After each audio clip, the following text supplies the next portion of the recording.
Get started. I see that there's some chat. Hi, everybody. Hello. Hi, Jen. Hi, Sandy. Hi. Hey, Sherry. Hey, Renee. Good to see you. Yes, the full moon vibes. Absolutely. Absolutely. Full moon in Virgo, too. So, Sandy, I'm sure you're feeling it. Virgo. Yeah. Oh my goodness. So we'll go ahead. We'll get started. Let me see. So yeah, I'm kind of excited about this week. We're going into the abyss, and I've again as a Pluto-y person, I I get a little bit excited about transformational times, even though they can be a little bit I don't know, they can leave you kind of quaking in your boots a little bit. So that's fun.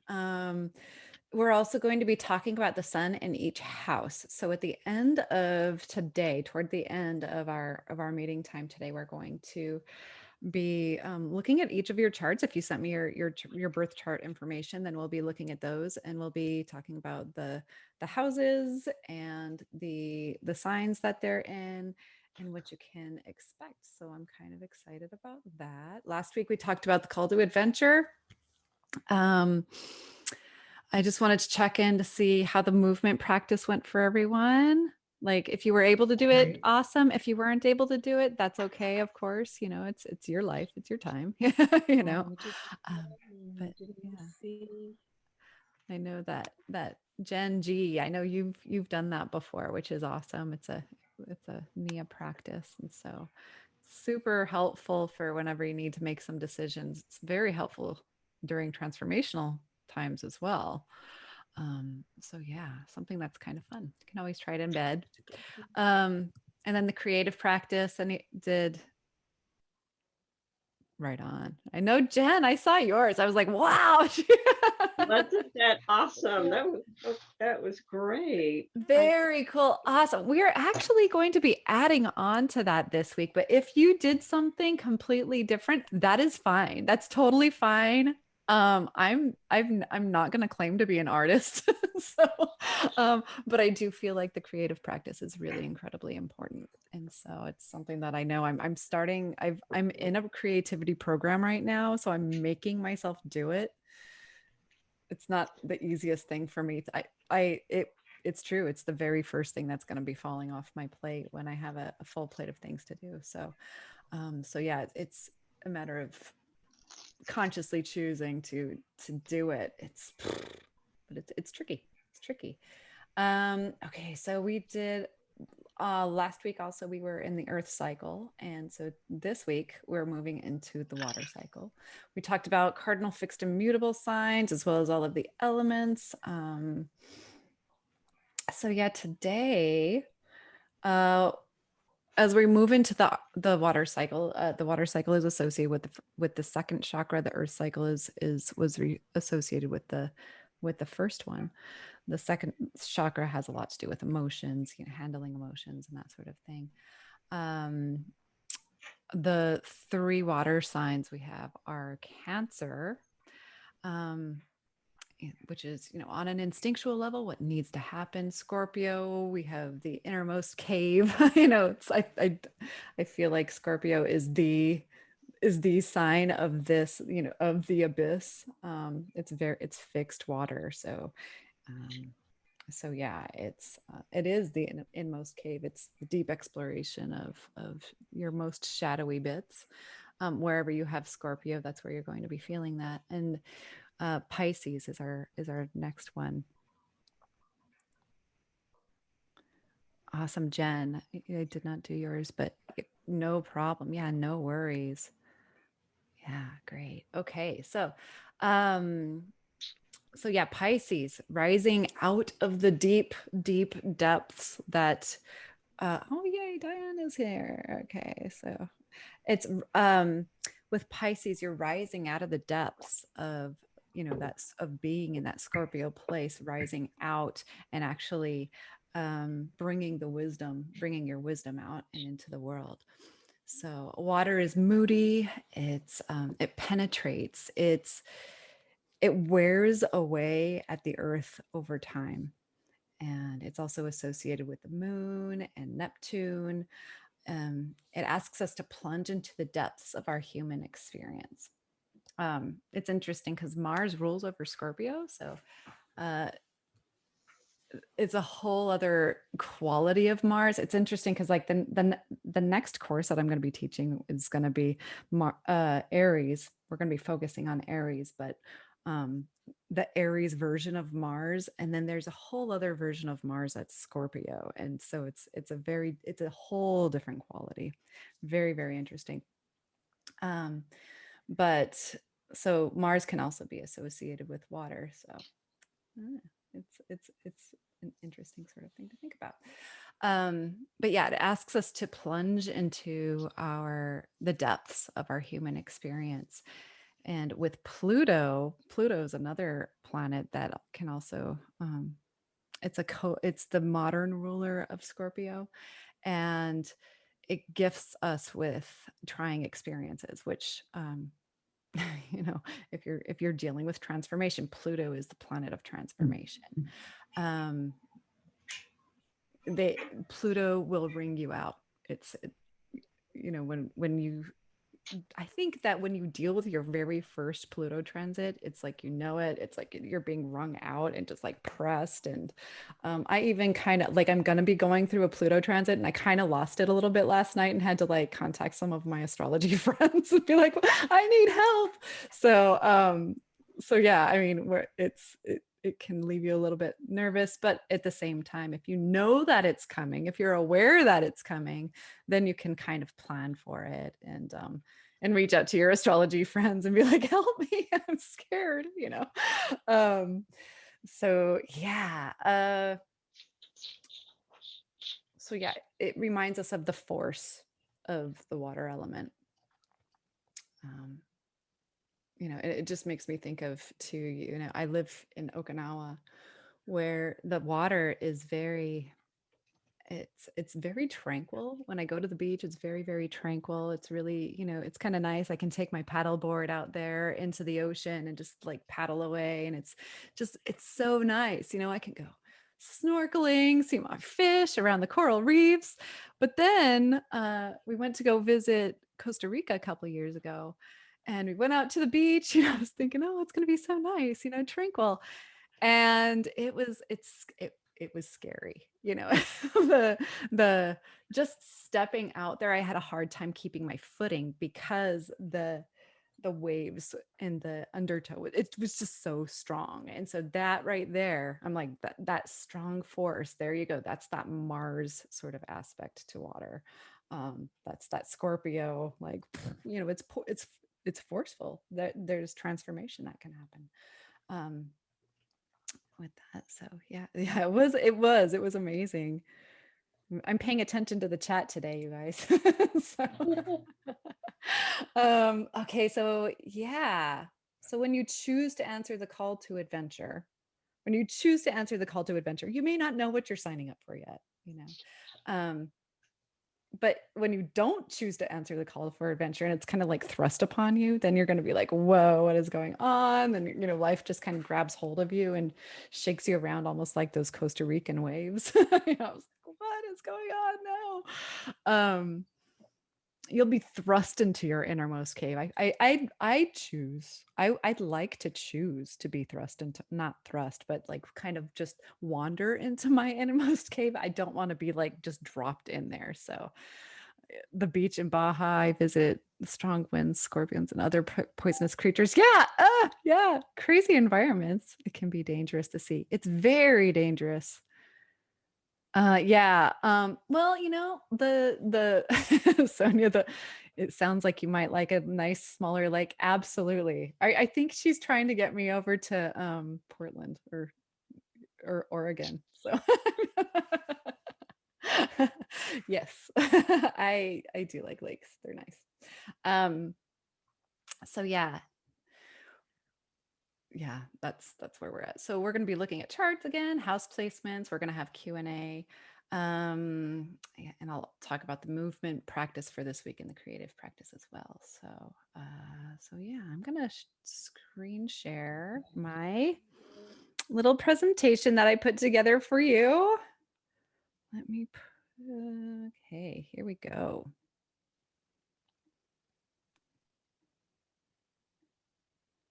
There we go. All right. You guys see that? Yay. Okay, so yeah, we're gonna go ahead and call in the directions and open the circle. So can close your eyes, just feel yourself in your seat.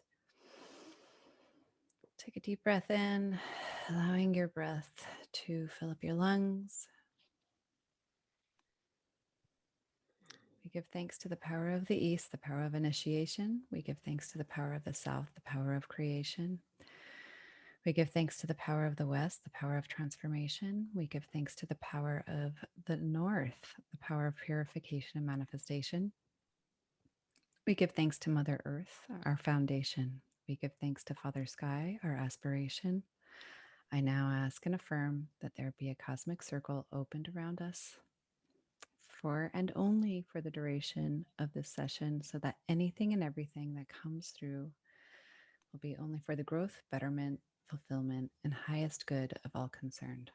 Oh, so, alrighty. And toward the end today, we're going to do a little exercise on getting you to, if you attended the webinar, we met our spirit animal, and we're going to be doing a little exercise to help us meet our another guide. So I see chat. All right, great. Sounds amazing. Yeah. Full moon tingly right now. Awesome. Great. Yay. Okay. So, yeah. So we talked about what we did last week. This week we're going to be approaching the Amos Cave, the ordeal. This is the most rocky, uncomfortable part of the hero cycle. It's interesting though, because after this, you'll see it's going to pick up. It'll pick up. Grabbing hold of the elixir, your true potential, and a lot of you guys sent in your birth information, and I did not include, we'll be looking at screenshots of your charts. I didn't include any of the birth information. So yeah, we did that last week too. And we talked about we're going to be talking about, yeah, this is the water cycle, thinking about the depths. And yeah, we'll be looking at charts. We'll be doing a Q&A. If I miss anything, if you guys want me to go back over anything, if you have any questions at all, feel free to just ask them in the chat or jump in. That sounds fine too.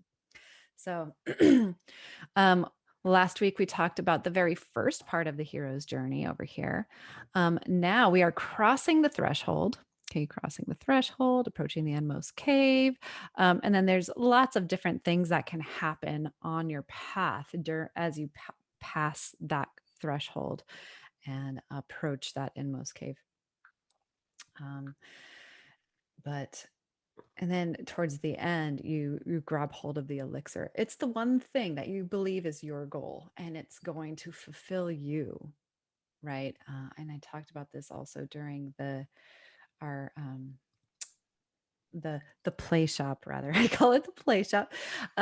We talked about this. You believe that you're going for something and that it is yours, it's for you.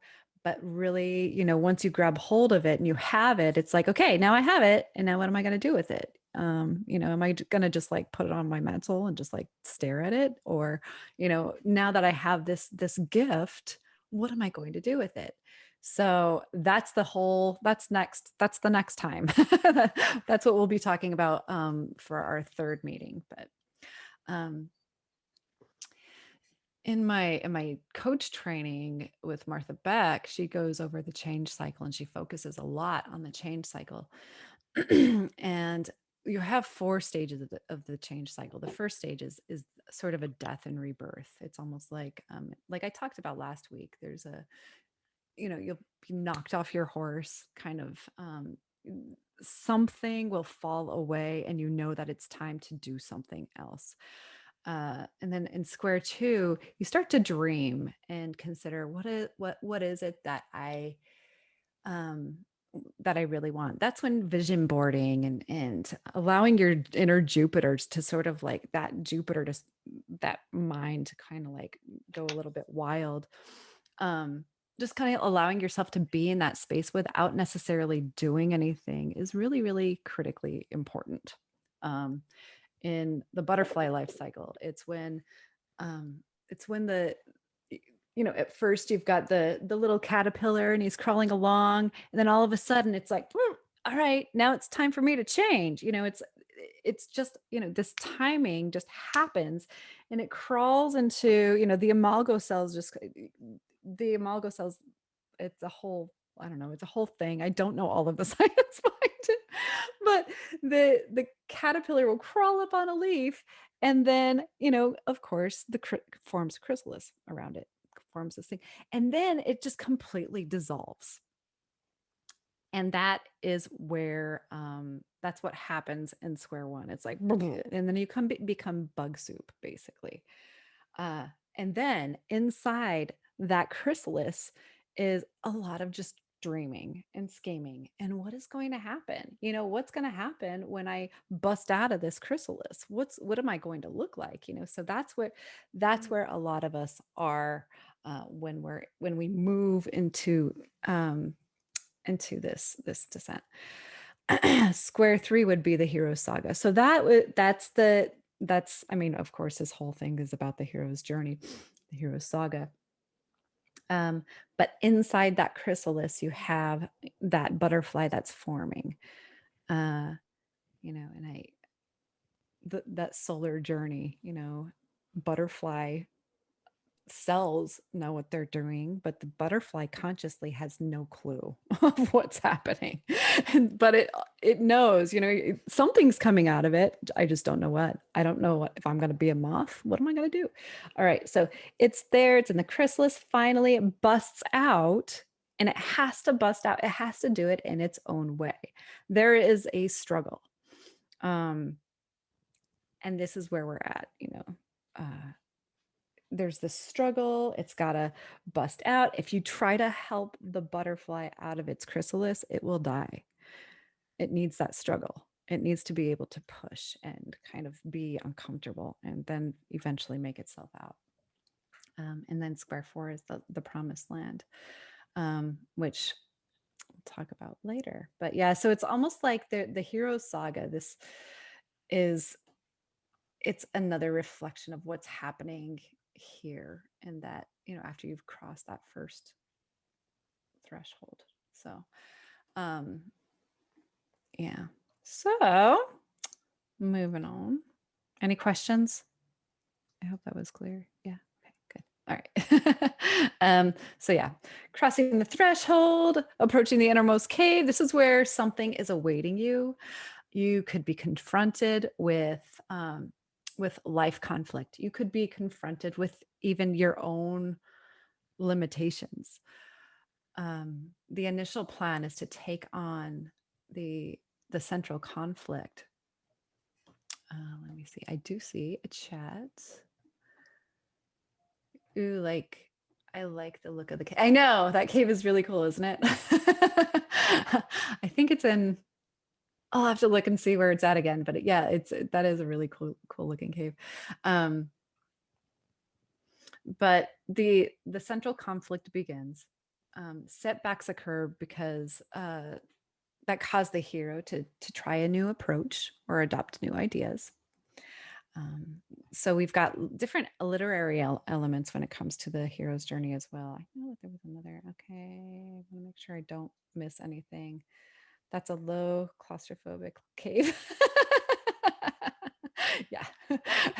I love caves, and so I'm a cave person. I don't know. Like I also love bats. Bats are like one of my favorite animals, or one of my spirit animals. So it's like we've got a lot of bats over here, and I'm like, so grew up in New Mexico, Carlsbad Caverns. They have this giant cave. Anyway, I won't go there. Stay on focus, Tony. But the literary elements of this cycle, it allows the protagonist to catch their breath it offers them time to reflect. I watched a couple of different examples of this, and one of them was where, I don't know, there was like Chewbacca and you had Han Solo and and Luke Skywalker, and they're all in their little spaceship, and they look and see this what they think is a moon, and they're kind of like scrambling to get their things together, and then they realize it's no moon, it's another like ship, and and so it's like they're gathering their stuff real quick just to, and they know that they're going to be heading into something funky. This period, this time allows the protagonist to catch their breath. So you'll know, like, okay, all right, it's time for me to catch my breath. Offers time to reflect, review, plan ahead. There's preparation that takes place at this point, and it is and tensions will escalate and build anticipation. And at this point, you meet your shadow self, and it may not be fun. Here we go. I like this guy. Look at him. Cute. Signs, shadow aspects. Let's see here. Yes, the Mammoth Cave was one I visited. Mind blowing. Awesome. Yes. I want to go to, oh, I want to go there. Very cool. I love caves.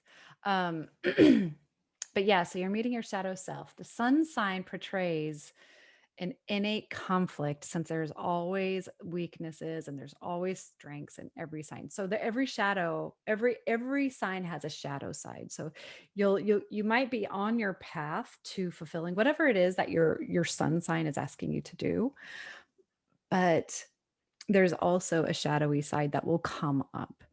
And we're going to be taking a look at that a little bit later. We'll be looking at your charts and kind of going over those. If I didn't get an okay from you, then we didn't include your chart, but you can always send your information into me, and I'll I'll talk to you about that. So I'll get you the info. Let's see. So difficult aspects to this one. We're going to talk about aspects next week. This week, we're only going to be talking about houses, but difficult aspects to the sun can suggest the specific obstacles which lie inside that seem to stop us from growing. And yeah, so once again, we're going to go over that next week. But this part brings up a situation where the instinctual needs rooted in the family and in the past fight against the development of the independent individual.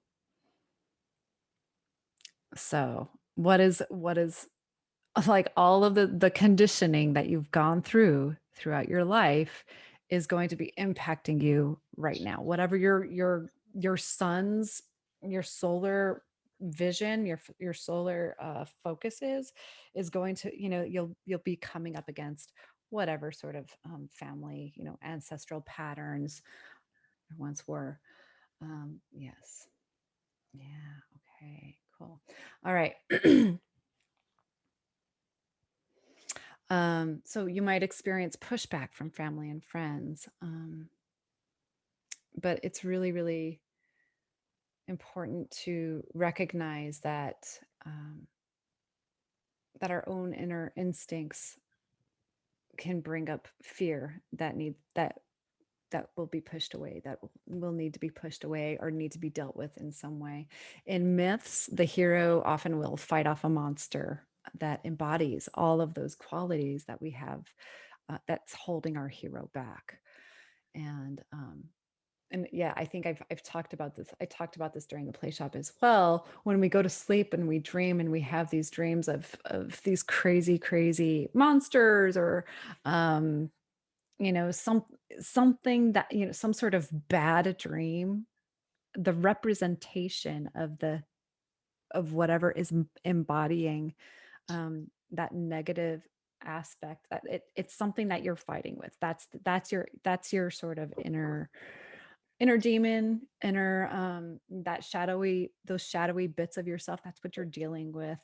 And so it's sort of your psyche sort of kind of helping you navigate through that abyss in your own deep transformational psychological way.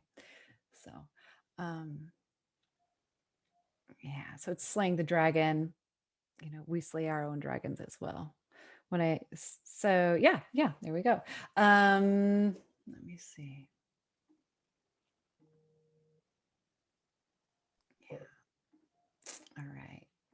I'm continuing to check the chat so I don't miss anything. Here we go. Okay. All right. Here's my Star Wars. Anybody else a Star Wars fan? Yes.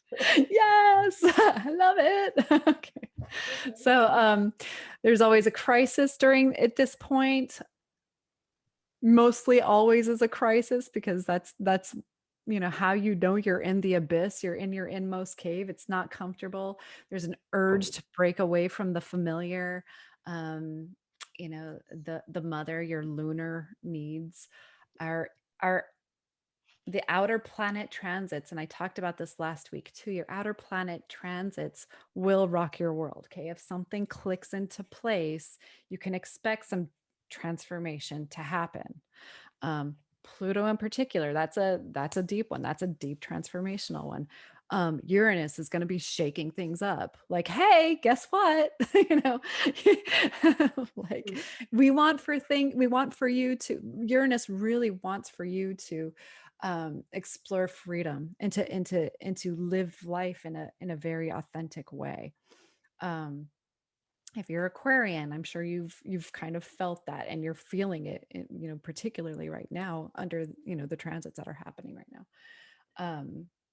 And with the Uranus the Uranus square Saturn at this point, I know a lot of folks are feeling it. So, but yeah, so Uranus is like, hey, freedom. Then you have Neptune, and Neptune's very, very dreamy. Depending on where that's at in your chart, you could be having lots of interesting sort of lucid dreams. Keep a dream journal. It's really important when you're going through a Neptune transit. Um, so yeah. No. So if your sun is a fixed sign, you're likely feeling the Jupiter Saturn stuff that's happening right now. With Aquarius and Uranus. Uranus is in Taurus right now. If your sun is an immutable sign, you're likely feeling the Neptune stuff that's happening in Pisces. So that's a fun one. If you're in your 40s, you've probably been dealing with this because that's that midlife crisis. Everybody they go through this Neptune square with a Uranus opposition. It's all these crazy outer planet things kind of coming together and doing this crazy stuff. So yeah. So yeah, I was on my first movie. Yeah, Star Wars is amazing. Yeah. Okay. Reading chats. Okay. If your sun is in the late degrees of a cardinal sign, that means that beginning, that's going to be Aries, Capricorn, Libra.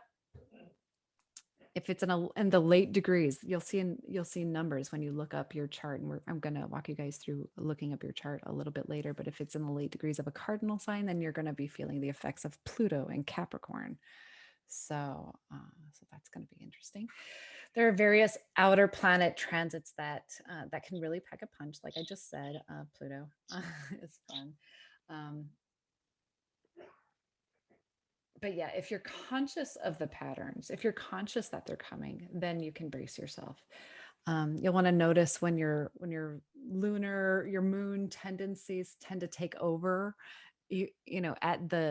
Some people, especially if you were born at during a full moon, your lunar needs and your solar needs are going to be kind of conflicting.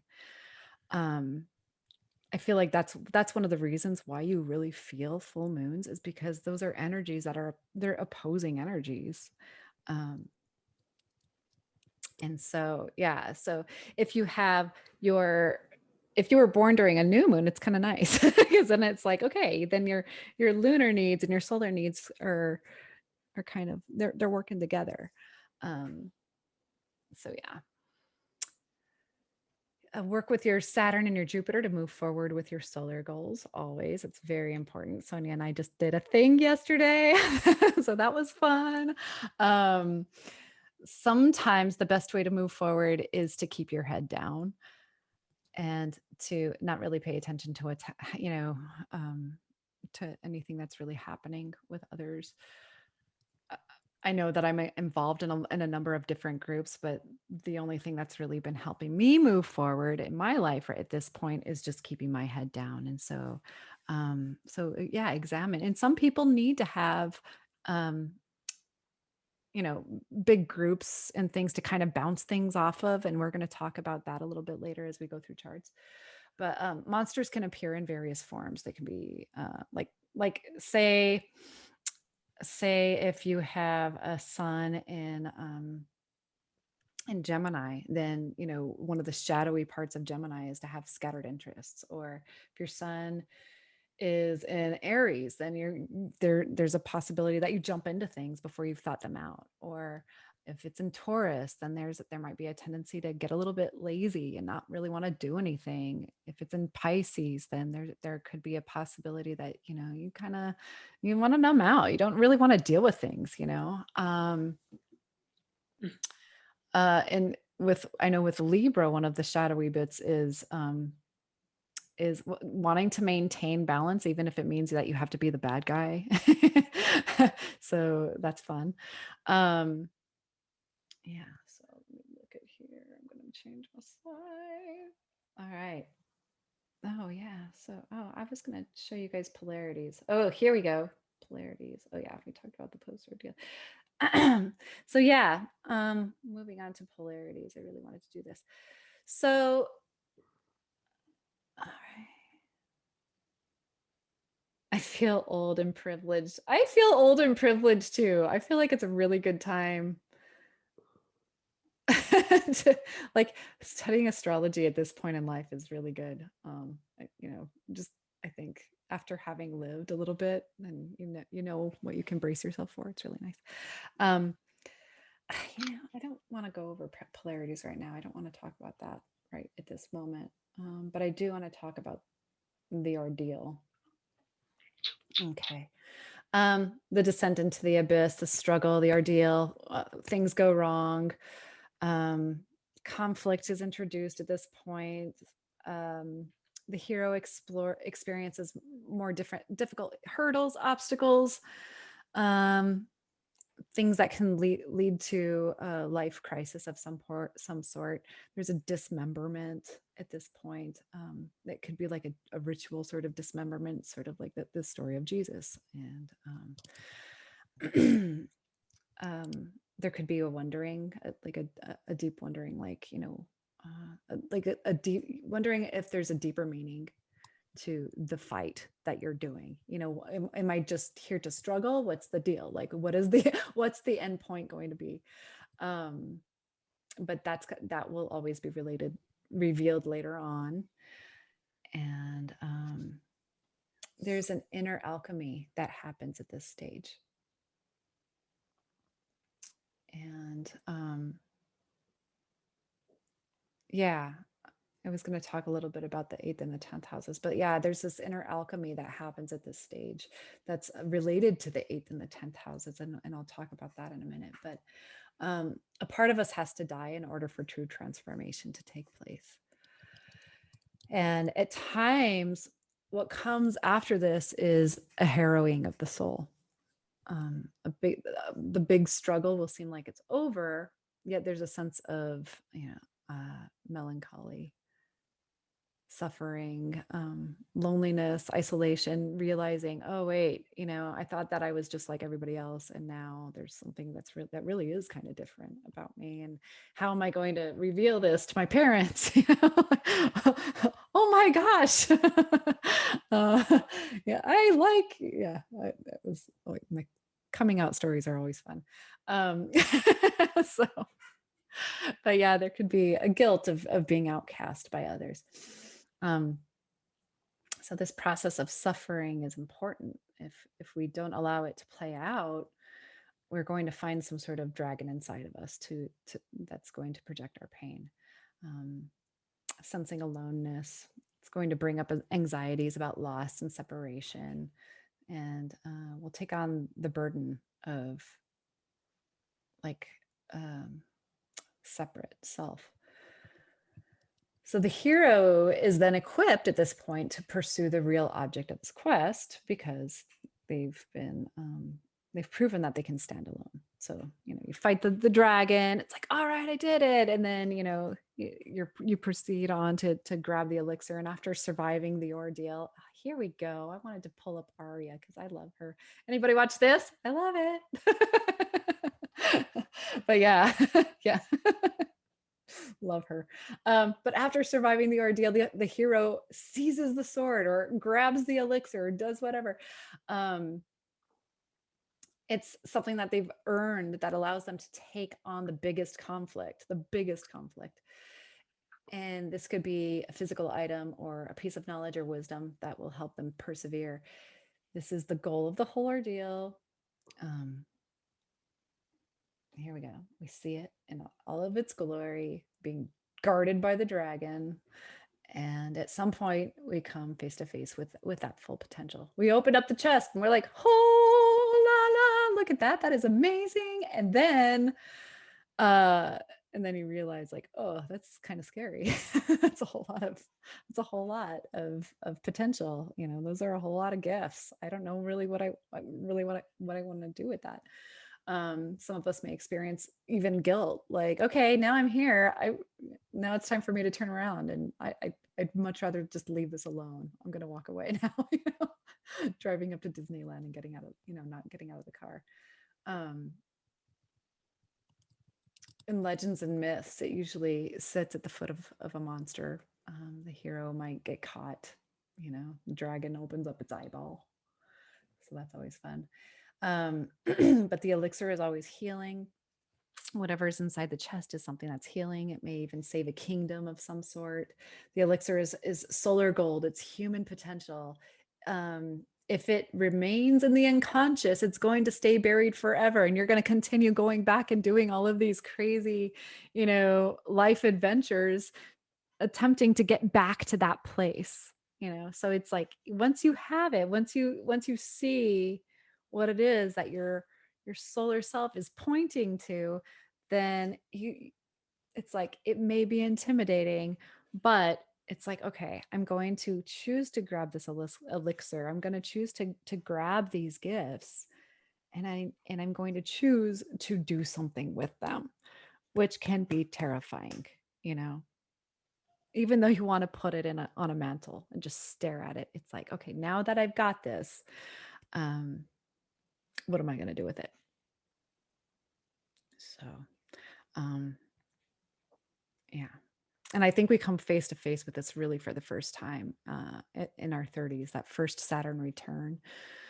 Saturn again is going to let us know how far we have progressed in a maturity wise. Um,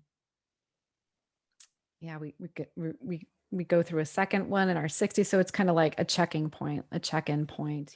Where are we on our solar journey? So yeah, once again, consider, what is your elixir? What are you here to heal? What After going through everything that you've been through in your life, and after having experienced so many heroes' journeys, I'm sure you've recognized that there is, a pattern. Like, oh, it keeps leading me here. I keep having these sorts of experiences here. What is it that my son is trying to teach me? And again, we'll be going over those in our charts, but yeah, so this could, yeah, I'm gonna go through that. It could also point to aspects of ourselves that we you may have an idea that your life has been leading you in one particular direction, and you may have been like, all right, yeah, things are clicking, and then you realize that no, it's not that. It may have looked like that. It's almost like a mirage. Ooh, that's another nice metaphor. Okay, it's almost like a mirage. You see the oasis and it's like, oh no, it's not that, and then you kind of have to change course. um that's where ancestral patterns might come in, and you may feel like, oh, this is what my family's been doing for years and years and years. Come to find out, that's not necessarily where your son was heading. That's not where it was pointing to. And that realization can be pretty it can be pretty scary, especially if you have a great relationship with your parents, or with your family. Because then it does mean that you're going to have to break tradition. And yeah, that's scary. You'll be asking yourself, who am I to do this? Who am I to break tradition? That's not okay. Um, but maybe that's exactly the thing that is needed in your ancestral line. Maybe it's the thing that um, that children, or even the children that, if you don't have your own children, but the children that you have, or other generations that you have contact with, like they need your whatever it is that you're cultivating throughout your hero's journey. And yeah, and there's so much, even though you in I believe in, and I don't know, I've read a whole lot, but I believe that our ancestral imprints really do are encoded in our DNA, and I believe that they've proven it. I never want to say, like, I feel like we're in a really strange time with science these days. So I believe that they've proven that there's a lot of that they've proven that there's this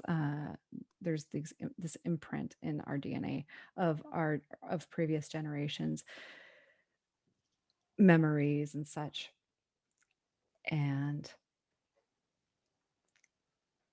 And so what you come into the world to do is to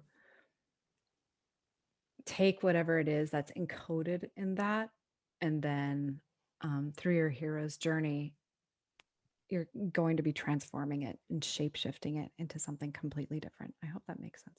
Does that make sense? Is that weird? All right. Okay, awesome. Okay. Fabulous. Okay, great. Okay. So, you realize life can never go back to normal after that. And it's scary. The hero must become the redeemer for his people. And it's the point where you realize, I am not here. I'm just getting chills right now. I'm like, oh my goodness. So you realize I'm not necessarily here just for this family, I'm thinking about this because it's like my kids left and I'm like, oh my gosh. But you realize you're not here just for that family, just for the family that you were born into, but you're here for the collective. You're here for something that is much bigger. But that is for further cycles. Right now we're in this abyss. In the abyss, you just don't see it. Yeah. So guilt is the shadow face of altruism. And it sits next to the impulse to redeem. Oh, yay, Jen. That's so good to hear. Yes, you could parallel to karma. Awesome. Yes, yes, yes. Yes, yes, absolutely. Parallel to karma. Okay, so that is the elixir. Now I want to talk about the polarity. So I'm going to go back in my notes a little bit. And we're going to start looking at some chart stuff. So where did my stuff about the polarities go?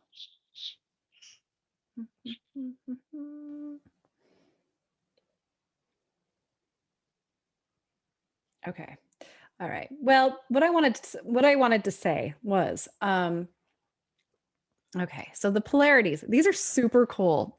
This is one of the coolest things I thought, oh my gosh, chart reading stuff. All right. So look at, I love this diagram so much. It's just mind blowing to me. But so whenever we start off, if you didn't know your birth time, or there's some chart systems that actually just place Aries in the first house, and that's where this is right here. And then um and all of the signs are placed around. This would be like a natal chart, right? So they're placed around in order. So Aries is, March, and March starts around that Aries season starts around March 22nd ish, and it's they say it's associated with the first house, but we're not going to say that. We're just gonna, because you just don't want to get there. It's really hairy territory. But uh, Taurus is the next sign, and Gemini is the following sign, and so on and so forth.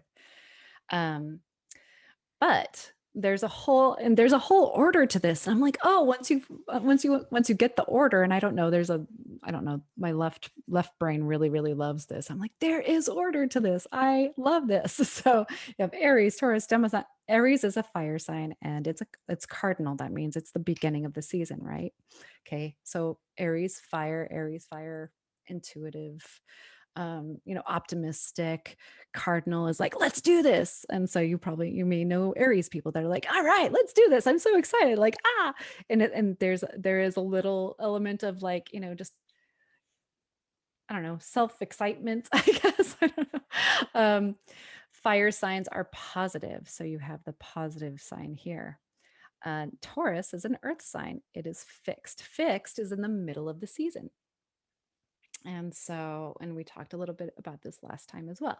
So Aries, Taurus, earth sign, fixed. Earth again is steady, grounded, everything I'm not. No.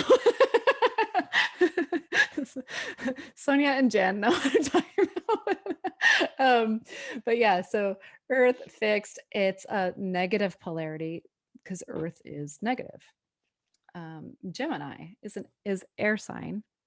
It's mutable. Mutable is like the closing of the season. In the closing of the season, that's when things start to move. Okay, things start to they need to shift. So during the fixed part of the season, that would be um, Taurus, Leo, uh, Scorpio, and Aquarius. Those are all fixed signs. And so that's at the height of the season. It's staying, you're going to kind of like um it's like crossing your T's and dotting your I's and making sure everything is where it needs to be. Let's close things out. And then the mutable is like, all right, let's get things moving and it's time to shift.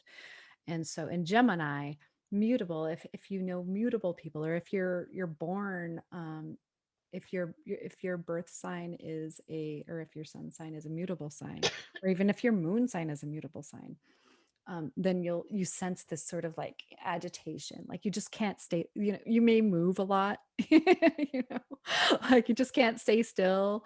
I know, like Kim and I are like getting a little bit antsy because we've been here for 4 years. I'm like, all right, we're ready to go now. So we've got a lot of mutability in our chart. So yeah, and as you work around, you've got water, fire, earth, air, water, fire, earth, air, water, fire, earth. So it goes around.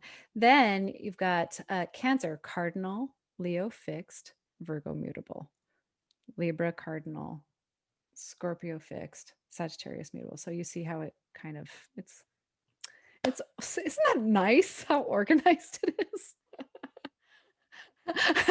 Sandy, she's like, yes, my Virgo mind loves this. So I know I need this. So you guys are going to get these slides as well. I'll send these to you so you can see them and refer back to them if you need them. Yes, I know. I love the logic as well. I've got my Mercury in Virgo, so I totally get it. Oh, you didn't know about the polarities? I know, they're so cool. So, all right. So here's another really cool thing. All right. So when you look at Aries here, if you take a line, all right, let me see. I'm going to get my line tool. Yes, here we go. So I'm going to take a line and I'm going to draw it on over to Libra. Okay. There you go. That's an axis. You've got it's an identity axis. It's the identity axis between Aries and Libra. And um, opposite signs are actually, I mean, like we've talked about full moon being in opposite signs, kind of like tugs at, one side will tug at the other. The moon is tugging on the solar energy, so it's kind of like, eh. So Aries is self, whereas Libra is concerned with other. Um, all right, so I wonder if I can rotate this. All right, no, it's not going to let me. All right. With Taurus, we're going to draw a line straight over to the other side to Scorpio. So Taurus, this is the axis of security. So with Taurus, Taurus is more concerned about what am I going to be doing to pull money in for, for my own security, whereas Scorpio is pooling together resources from others, with others. And it's one of this house, this eighth house also is a really misunderstood house. um, I know that Sonia was asking about it earlier. She was like, but yeah, the 12th house and the eighth house are two really misunderstood houses. So yeah, we'll talk about that in a bit. Let's see here. So I'll go through and I'll talk about these different polarities, but there's a whole thing. We've got let's see, I'm going to look at the chats real fast. I learned to view the signs on an opposition scale. It opened up my mind to see. Yes, so much more. You can see, yeah, there's so much just in that chart alone. So I just feel like that chart is like gold to me. So yeah, it's a big eye opener. Yeah. My husband and I are both fixed signs, which means that we're squared and both stubborn. Yes, fixed signs. That's one of the downsides. There's stubbornness in there. Bowls of fun. It's so funny. So yeah, I put the polarity here, but I stopped doing it for all the other ones. But you have the Aries Libra polarity, self versus the other. Aries is the will of the self, and Libra is the will of others or relationship with others. So the focus for Aries is on the self, the will of the self, definitive choices, desire, impulses. Aries is more yang, even though they are both positive. They're both yang. Yeah, they're both yang. Yet Aries would be considered more yang as a fire sign, and Libra is considered more yin, even though it's a yang sign. I hope that makes sense. The ruler is Mars, whereas with Libra it's Venus. Okay, so I'm going to go back a little bit. So focus for Aries, self. Libra is other. For Aries, it's on the will of the self, and with Libra, it's deliberating to understand the will of others. In Aries, it's definitive choices, desire, impulses. And with Libra, it's seeking input from others. And with Aries, it's more yang. Libra's more yin. Aries, it's is ruled by Mars, whereas Libra is ruled by Venus. So Aries. So in order to balance out that Aries energy, there's a Libra antidote to that. And that is looking for help can keep us from making mistakes. Because a lot of Aries folks may not feel comfortable asking for help. They just want to do things. But Libras, I know this, can't make a decision without asking 20 people first. And so, and Aries is more like, I'm just going to do it. I don't care. So, but the Aries antidote for Libra is taking a stand, having the courage to express what we want. And this can bring others into equilibrium. So then you have the Taurus Scorpio polarity. So with Taurus, it's the security axis. With Taurus, it's on simplicity. Scorpio is interested in complexity. I hope that makes sense. So Taurus, simple. Scorpio, let's make things more complicated. um, let's see. So Taurus is concerned with the material world, whereas Scorpio is more interested in power dynamics. Taurus is interested in peace, whereas Scorpio doesn't necessarily want to disturb peace. I think that that's a bad rap. But is comfortable with exploring um what just going into places that are just not comfortable. Yes, so cool. Both are true things. Yes, yes, simple and complex. Very, very true. Yes, yes. um let's see. So Taurus is more yin, Scorpio's more yang. um Taurus and Scorpio are both yin signs though, Taurus being earth and Scorpio being water. They're both yin, but yet Scorpio is more yang than Taurus would be considered.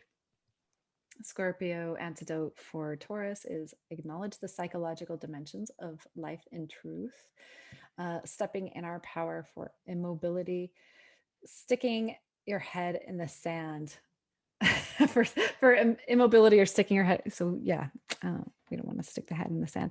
I don't have a Taurus antidote for that one. I would say that when things start to really feel uncomfortable to Scorpio, because a Scorpio has a tendency to possibly dwell too much, like hang out a little bit too much in that in the depths. And so I feel like with the Taurus, it's bringing more pleasure. So Scorpio may want to seek out more pleasurable. I'll have to fix that, but yeah, more pleasurable experiences. Antidote can be not over analyzing the self, or yeah, not staying in the underworld maybe. Yes, yeah, Sonia, thank you. Sonia is my astrology buddy. Okay, so Sonia is also a really awesome astrologer. She's my bud. I'm like, please come in here and tell me if I'm doing this right. Okay, so Gemini Sagittarius polarity. Yeah. I like to go out and play in the garden. Oh, that is so good. So Sherry, is that an antidote for Scorpio? Yes, that is very Taurus. That's so Taurus because yeah, you're playing in the earth. It's expanding. I love that. Okay, I'm gonna throw that on there.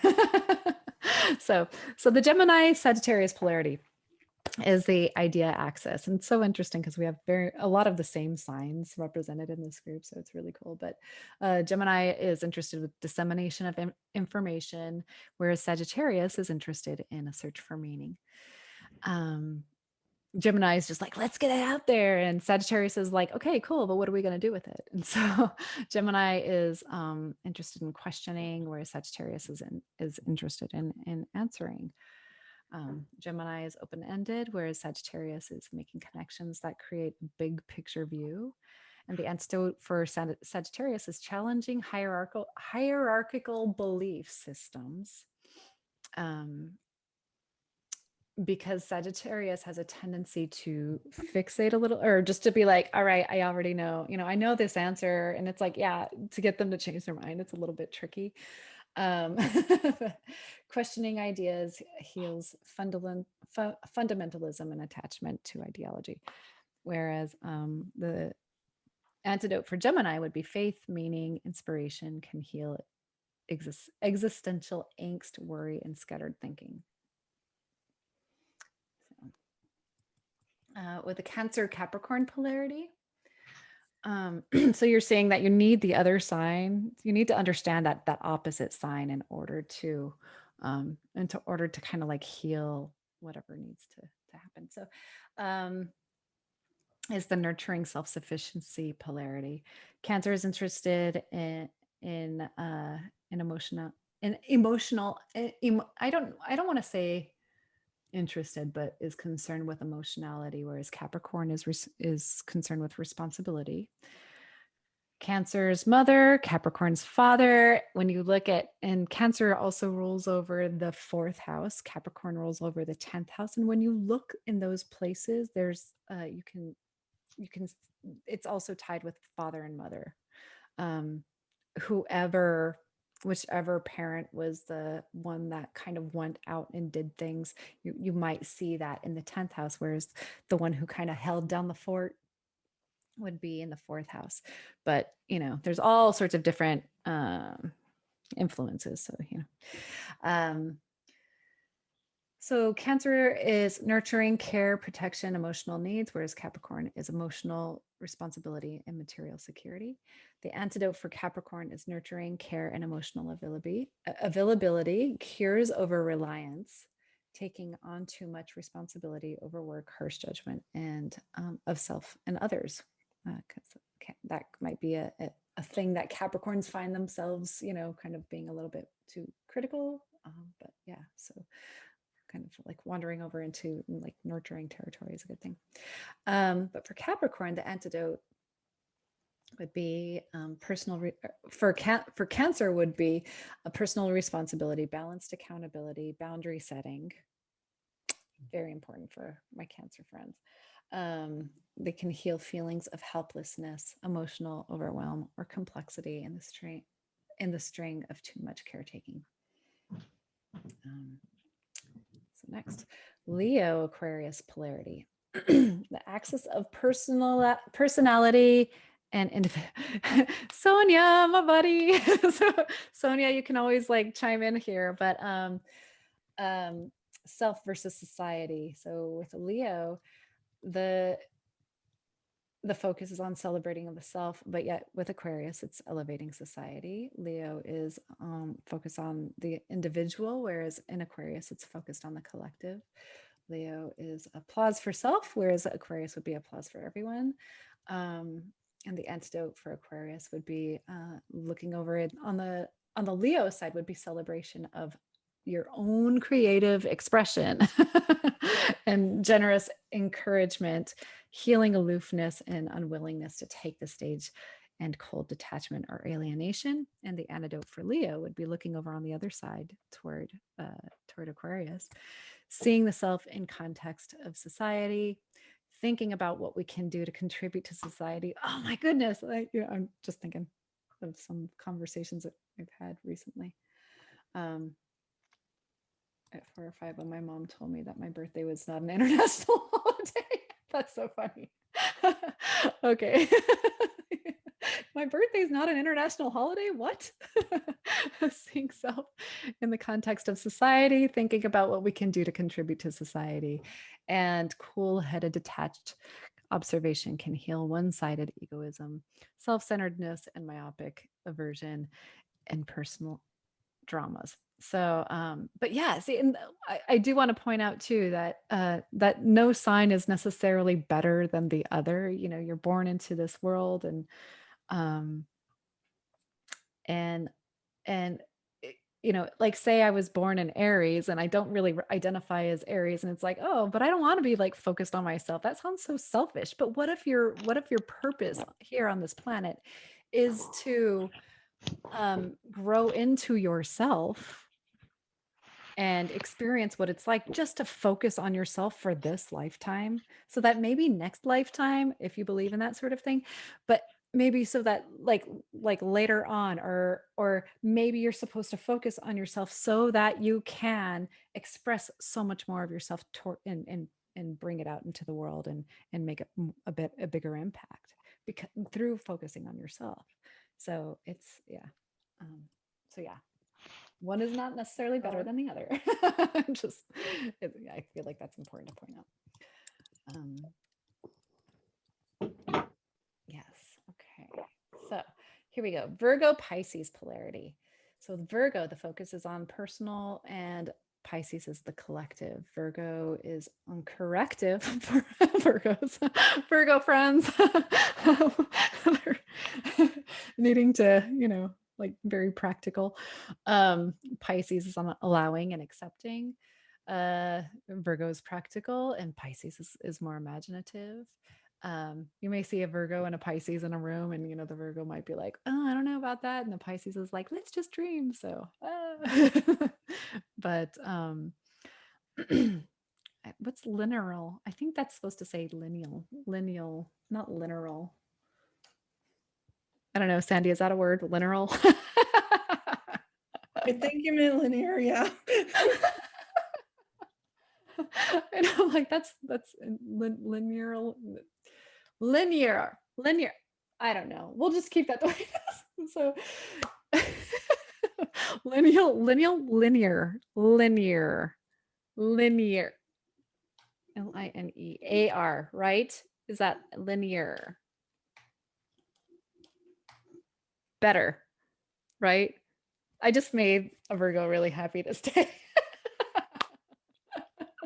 And a Pisces is more on like non-linear, kind of like scattered.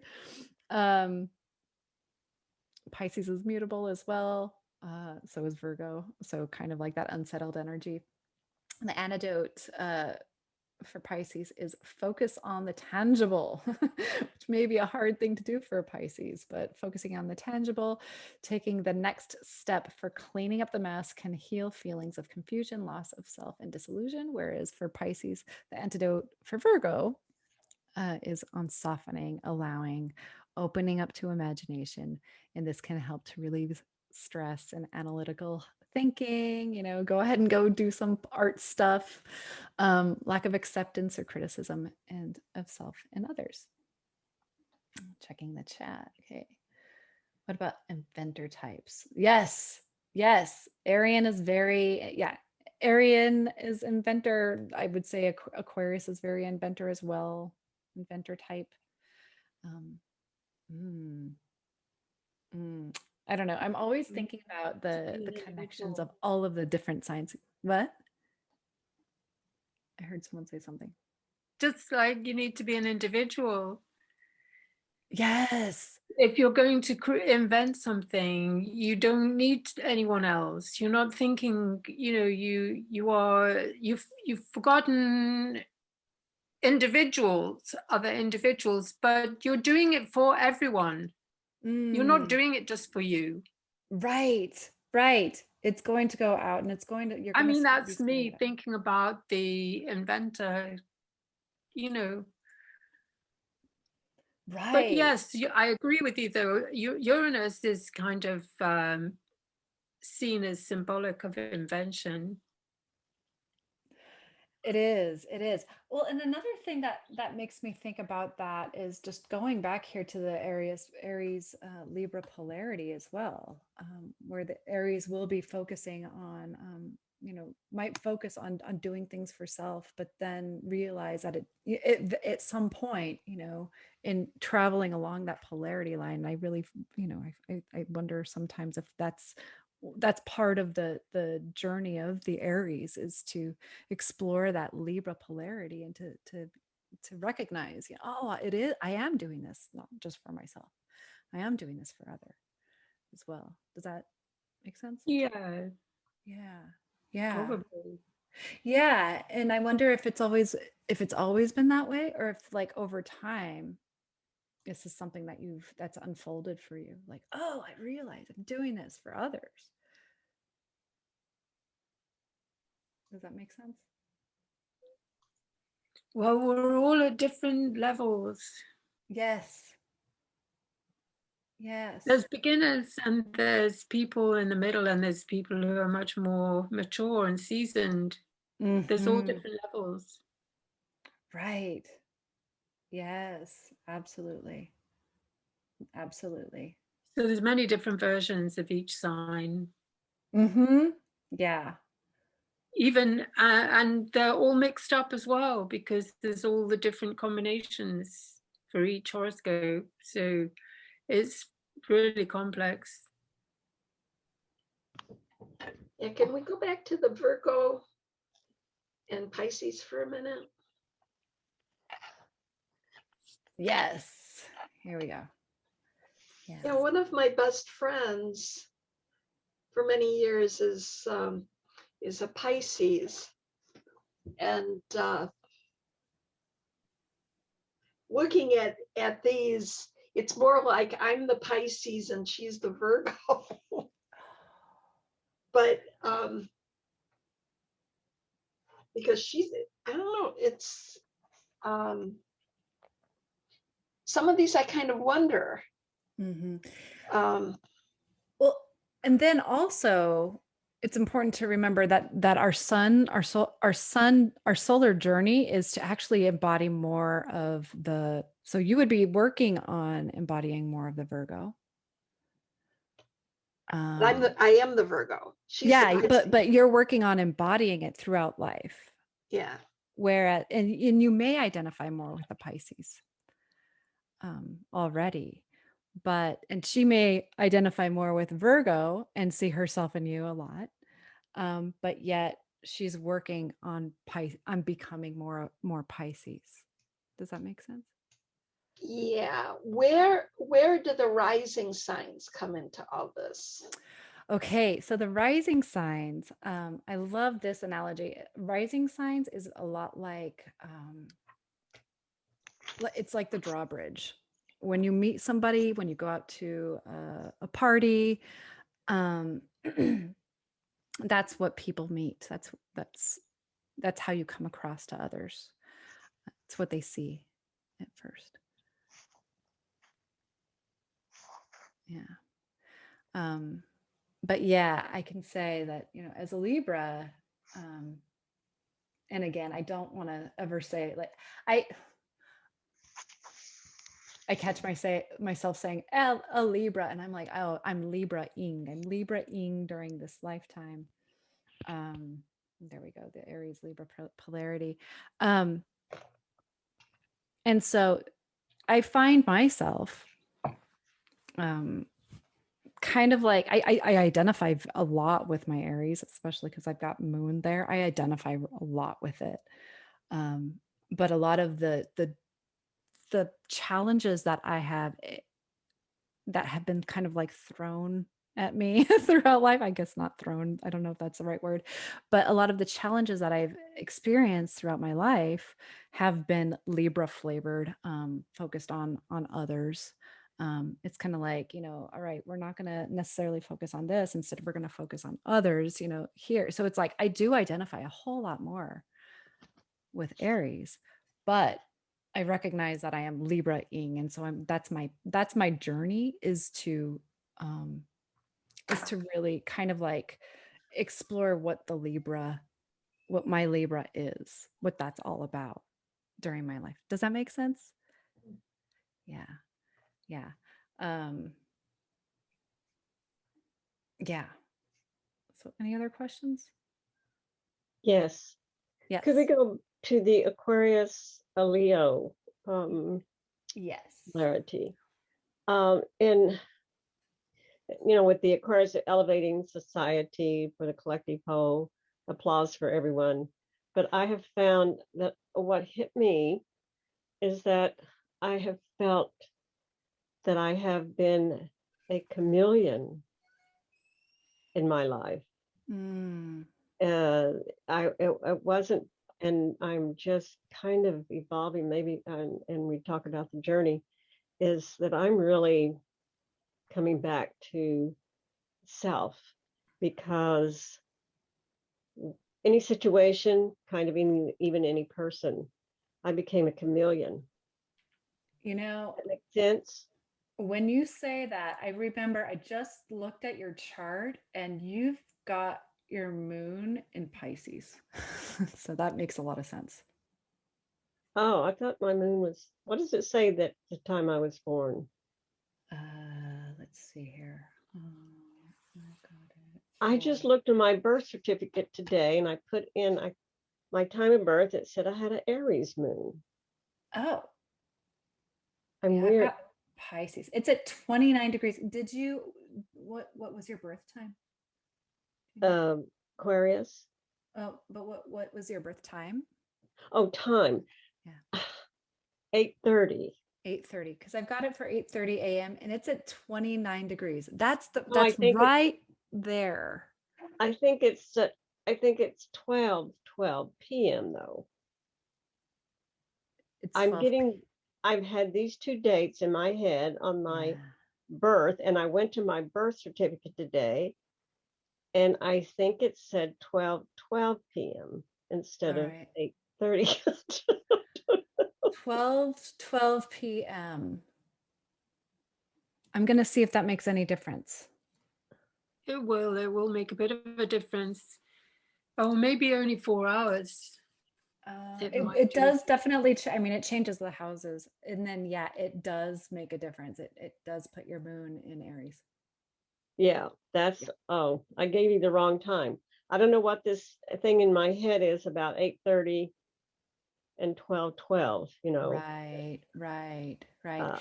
Uh, Another thing about Aquarius is that there is a definitely that um there is a tendency to it's interesting too, because like each of the signs, each sign kind of like builds on the sign, but it's a response to the sign before it. mhm. And so Pisces is going to become, you're going to be, there could be a tendency to get completely dissolved in what's happening with other.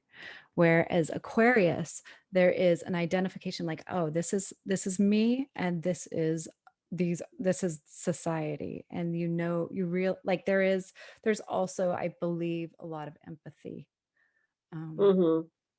in Aquarius. Yeah. Yeah. Um, I've just got to get this time thing. I think there's something. yeah. I've got to look again. That's weird. It is. Yeah, it is. Yeah, Sonia's like, it's so much fun discovering your moon. Yeah, and another thing too is to just think about what you do normally to refuel. That's going to tell you a whole lot Ah, about your moon and what and your birth time. That's a little bit of chart rectification. yeah. If you're not completely sure about your birth time, that's something you can do. What do I do to refuel? And then you can kind of like troubleshoot from there. That's I think that's probably something they Well, do I can in look. My birth certificate is put away.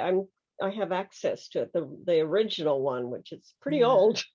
Yeah, but I And want to show you something. And let's see. I'm gonna. Well, I'll do it. I'll do it a little bit later. But yeah, your the entire house system, or not system, but yeah, like all of your houses change if yeah, it's you. messed up if it's not the right time. So Yeah, it gets a little bit wonky. we'll have to go back. Yeah, We'll have to go. yeah, no problem. Yeah. Yeah, yeah. Okay. Any other questions? Okay, I want to check the chat.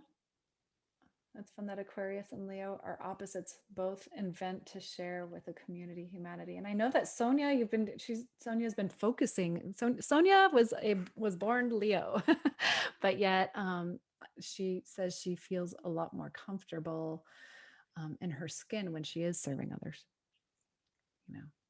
Um, maybe through theater, self-expression, needing to show themselves to the other, needing feedback to see themselves. Yeah, and that's another thing too, is like when we do go over and talk about the shadow expressions, there's a reason why that shadow is there. It's usually a response to what's been, just like life experiences and certain whatever makes you feel uncomfortable in life, it's going to bring out that shadow. So, okay, so we'll move on. So last week we went over the elements, modes, polarities. I'm not going to go over that again, but we went over the cardinal and how cardinal has everything to do with beginnings, outward movement, focusing on the world outside. So focusing on relationship, fixed. This is, when things get really interesting, how you respond. It's the height of the season, consolidating, full expression of the season, need consolidation of the situation. Yeah. How do we refuel?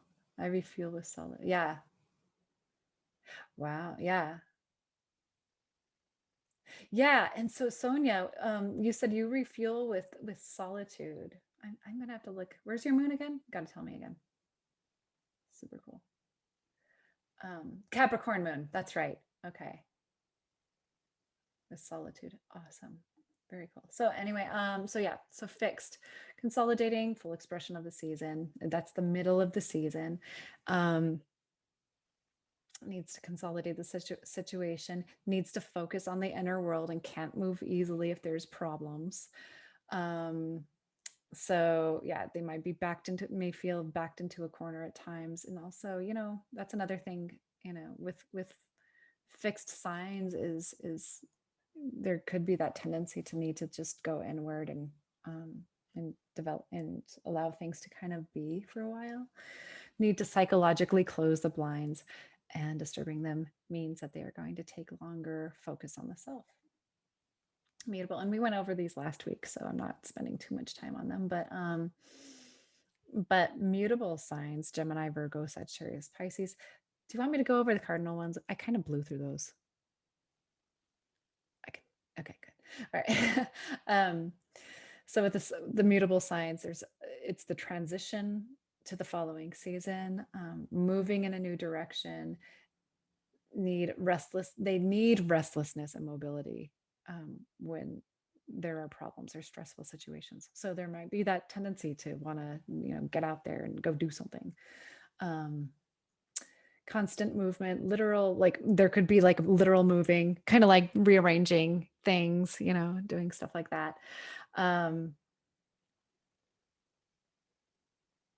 Constant movement, literal moving, so when they have big problems, they will want to rearrange things, problem solvers, and they focus on movement. So all right, so once again, we have this cool, I love this, but yeah, I gave you the sun in each sign last time. That was I also sent you the slides, so I'll be sending you the slides this week as well. So this is all there.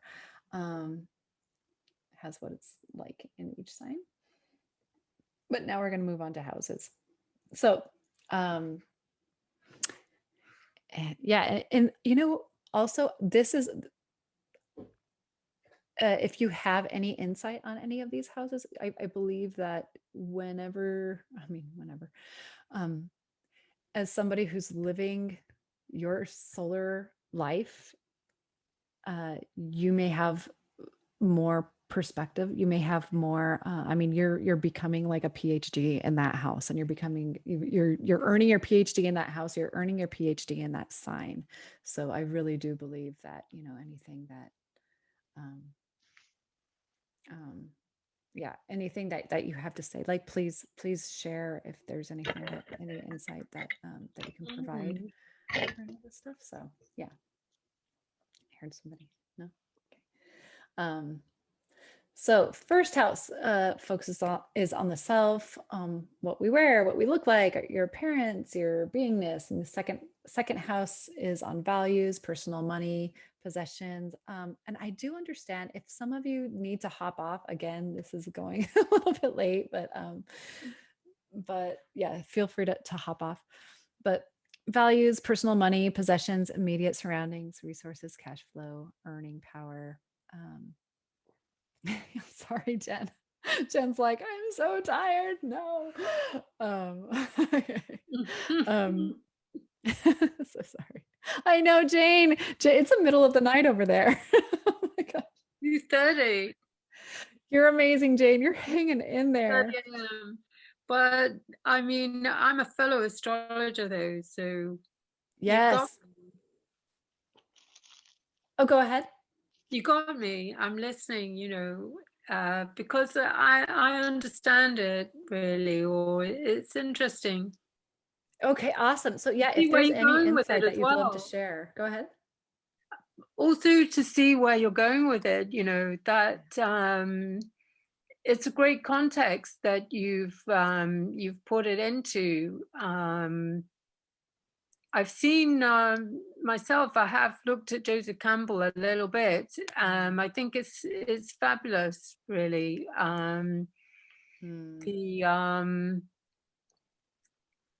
The journey into the unconscious, or the role of that unconsciousness plays, and that it is obviously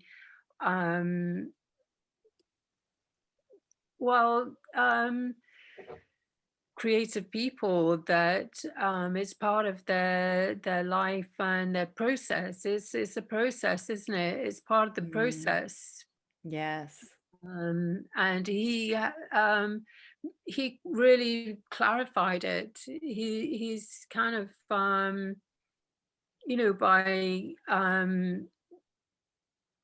picking up all the different myths, by finding the connections, seeing that all these connections exist. It does actually, what you're doing is excellent in the way that it's kind of like a verification almost, really, of astrology. I'm so That glad that you're, that all these there is the parallels, the myths are maybe the stories are different. The stories may be different, like different garments or something, but the purpose is or the meaning is the same. Yes.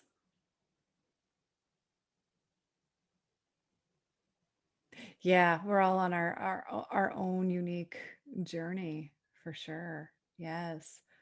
Well, I mean, all the different kind of cultures that have used myth, to teach or to pass on their culture. So they're all doing something that's very important to the human, to the human being, and so it's a bit like all the different signs. There's different ways of expressing things and doing things, but underneath it, there's the common thing. The common purpose is.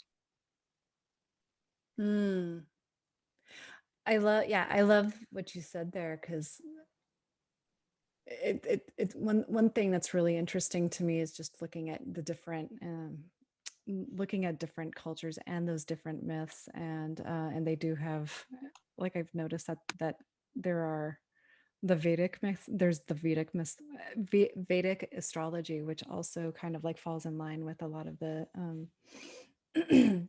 the Vedic myths, like the myths from India, and I know Western astrology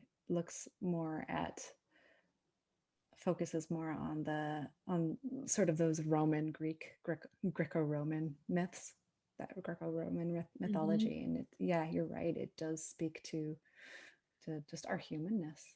And so thank you. So okay, all right, so moving on to third house, that's siblings, communication, school and school experiences, friends, neighbors, short journeys. Fourth house, family, early childhood, places you live, our sanctuary, the place where we retreat when we need nourishment, ancestry, roots. Fifth house is creativity, what we do for fun, children, play, romance, sex. I'm not shy. I've got a full 8 house, guys. No. But sixth house is somebody is in the waiting room. I don't know. Let's see here. Let's see. So sixth house is focused on health, living life. Admit. There we go. I think I did it. Living life in the body that you're in, working, how you get along at work, daily routines, rituals, diet, exercise, all that fun stuff is in the sixth house. Seventh house is interpersonal relationships, enemies, open enemies, projections, the not self. Seventh house can also be the house of business. Eighth house is birth, sex, death, taboo subjects, other people's money, kind of like the rebel house. Like that's my happy place right there. Oh no, unstable internet. I'm so sorry. Okay. All right. So secrets, inheritances, legacies, other people's stuff. If you start a band, that might be in your 8th house as well. Just things that you do with other people on, but more just like, on like garage band. That's what I'm thinking of. Not like big band, not Dave Matthews, but like garage band. 9th house is travel, higher education, learning, sharing what one learns with others, living life with integrity, walking the talk, foreign cultures and countries, and publishing. 10th house is on career, people in authority, and our experience with bosses in our public life. And so second house is going to be more where how you earn money, how you bring in money, but yet, and it's also tied with 8th house. I don't know. There's a whole lot, but yeah, 10th house is going to be more on, it might focus, it might be your career, but it may not be how you make money, or 10th house may focus on your relationship with authority, but yet the way you make money will be second house. So it's, yeah. Public life. 11th house is charity, social organizations, group affiliations, and the 12th house is hidden secrets, what's being kept from public view, or even from yourself. Like you might just all of a sudden get these sudden bursts of insight and you're not really sure where they're coming from, but that could be because you've got a lot going on in your 12th house. Just kind of surprising yourself. Mystic realms. Yeah, so the energy of these planets can be unconscious to us. So yeah, we're going to move on to charts.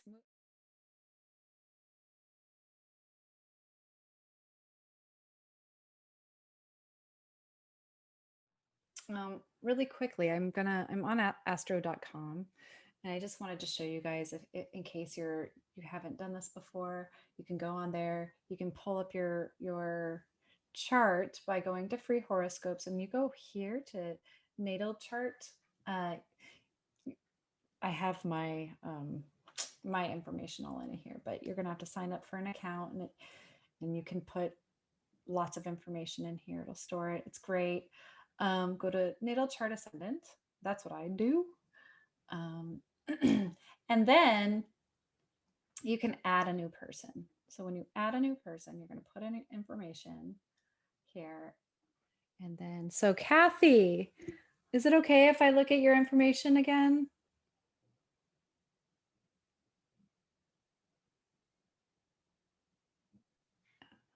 Is she here with us anymore? I don't know if she went to sleep. Okay, I don't think she's here anymore. Oh well. I'll get back with her later on. Anyway, so you can put in somebody's birth information like Jane Doe. Okay. All right. Okay. Good night, Jen. Go to bed. Mwah, mwah. Love you, lady. Okay. All righty. Good night. Okay. So, and then you select the gender, and let's say I want to put the 1st of January, 1980. It's going to be a young kiddo. All right, so let's say that Jane was born at 10:38 a.m. in I don't know, Okinawa, Japan. So this is a fictional character. So I just put in all of our information, and up here it just comes up with the stuff.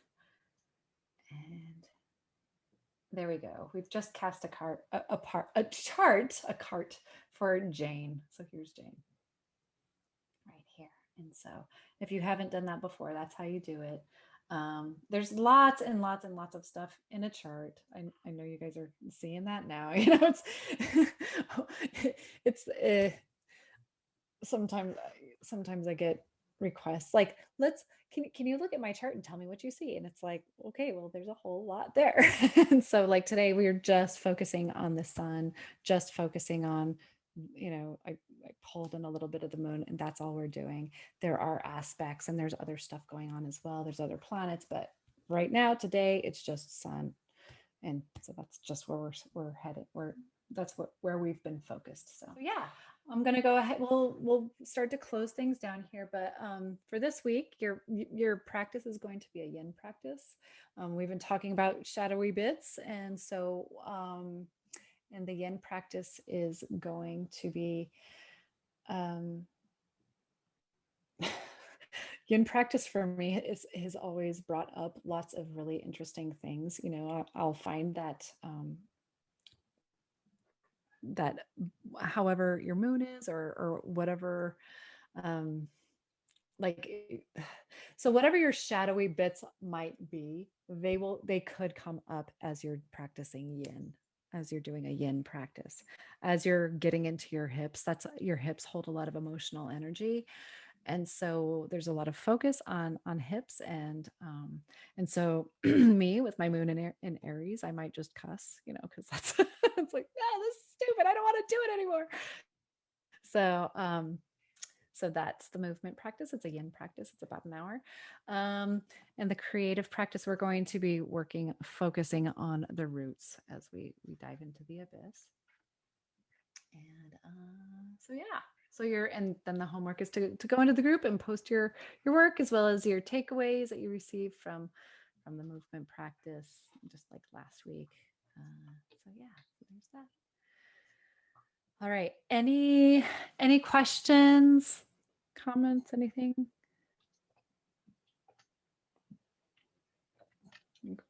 Groovy.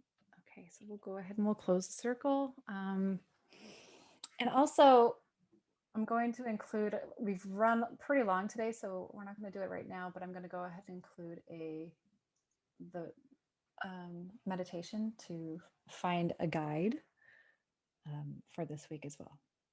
So, all right, so go ahead, close your eyes.